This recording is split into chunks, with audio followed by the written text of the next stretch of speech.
Hi, today let's talk about something very important. It's how to control negativity or negative emotions within ourselves. The human ability to distinguish ourselves from others and reflect upon past experiences brings clear advantages. It entails a number of disadvantages as well. Only humans can harbor resentment, be plagued with anxiety about imaginary scenarios, and worry about remote future. These negative thoughts create emotional challenges that are unique to humans. Only humans can invoke entirely avoidable personal misery in the form of depression, anxiety, anger, envy, fear, worry, and other negative emotions by dwelling on the past or stewing about the future. An emotion can be the body's response to a thought or to a real situation or event, a response filtered through the sieve of a mental interpretation. However, the body can differentiate between a thought and a real situation. It reacts to every thought as if it were a reality.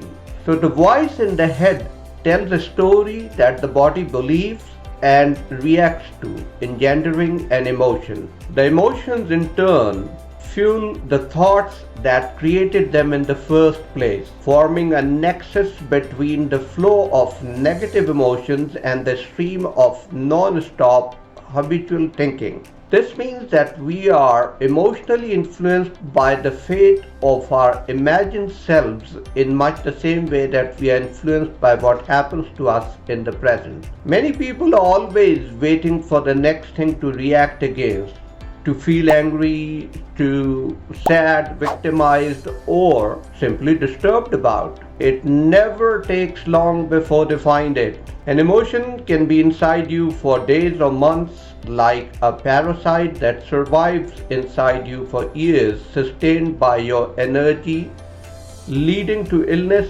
and rendering your life unhappy.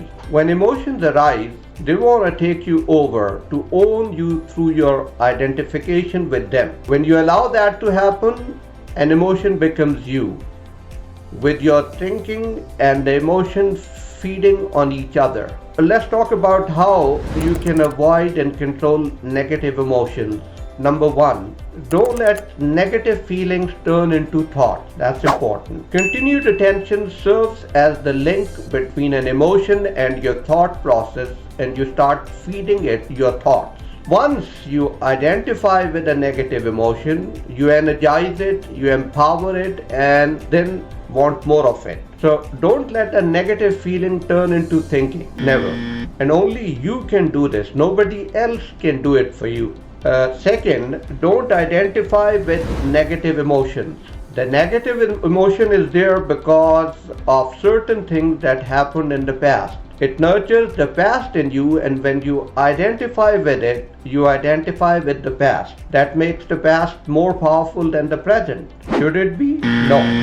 If you make an identity for yourself out of an emotion, you can't become free of it. When a part of your self-image is invested in a negative emotion, you will instinctively battle to undermine your every attempt to heal that emotion, because it has become an essential part of you. It can be shocking but revealing to realize that you have become attached to your negativity. Only when you realize this can you break the attachment. So liberty from a negative emotion begins by identifying it and separating it from your sense of self so that it can no longer pretend to be you. Once you no longer identify with it, it can't control your thinking, and the link between it and your thoughts get weaker. The weaker it gets, the less your thinking is blurred by emotions. Knowing this is all you need to break your identification with it. Third thing, be vigilant in close relationships. Yes, because negative emotions love close relationships like partners or families. The emotions provoke those people to feed themselves. It's difficult to resist someone intimate's negative emotion that's seeking to draw you into a reaction. Many relationships periodically exchange negative emotions, but you don't let those emotions linger on or find a dwelling place inside you. Number 4, know that it's more about you than the situation. When you're consumed by a negative emotion, you can't tell the difference between the emotion and the situation. So for us, the unhappiness and the negative emotion itself are there in the situation and not in us. We are fooling ourselves. That's not correct. The negative emotion resides in you. Don't allow it to. Number 5, collective negative emotions are equally bad. Some people are conscious not to harbor negative emotions at a personal level, but still hold on to a collective victim identity that manifests itself as wound psychology because of what another group did to their group. Much repression and violation has been inflicted on certain groups on the planet, that's true and unfortunate, but if we derive a sense of self from this fact, we keep ourselves trapped in an identity resulting from collective victimhood. This may give us a reassuring sense of identity, of commonality with others in the group, but it also keeps us in bondage to the past by holding on to anger, resentment, or condemnation. A better approach would be to use that past for enlightenment. Let go of the pain by accepting the insubstantiality of the past and permitting the present moment to be as it is. It doesn't really matter how much of your negativity belongs to your group and how much of it's personal. You can only surround it by taking responsibility for your emotions. Instead of enlarging the gash in the collective psychological fabric you inherited and diffusing it, look to stitch it up a bit. Number 6. Don't feed negative emotions your time. Would you choose to be unhappy? If not, how was your unhappiness born and who is keeping it alive? The truth is that you are keeping it alive by identifying with it, by giving it time consciously or unconsciously. You keep your unhappiness alive by giving it time. Remove time and it'll die. So don't give negative emotions in any guise a dwelling place inside you. Number 7, don't confuse happiness with pleasure or excitement. Happiness is more than simply feeling pleasure and avoiding pain. Happiness is about having experiences that are meaningful and valuable, including emotions that you think are the right ones to have. All emotions can be positive in some contexts and negative in others, regardless of whether they are pleasant or unpleasant. Happiness is not a smoke screen cloaking your authentic feeling.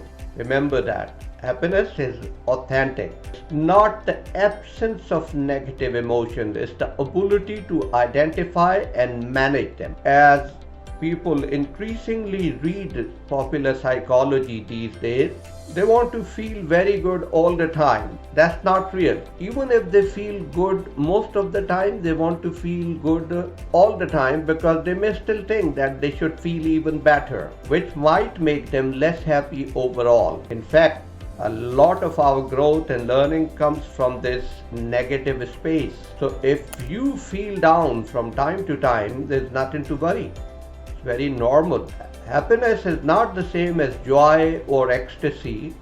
Instead, it's the emotional flexibility to experience a full range of emotion. Number 8, regulate your emotion. There are two apparently opposing approaches to emotion regulation, and remarkably, both work well. The first advocates reframing of the emotions surrounding an event in order to reappraise the emotion in question. That's a mindful choice to privilege positive interpretation of events over negative ones. Those who exercise it rate their lives as happier and their stress as less monumental than those who don't.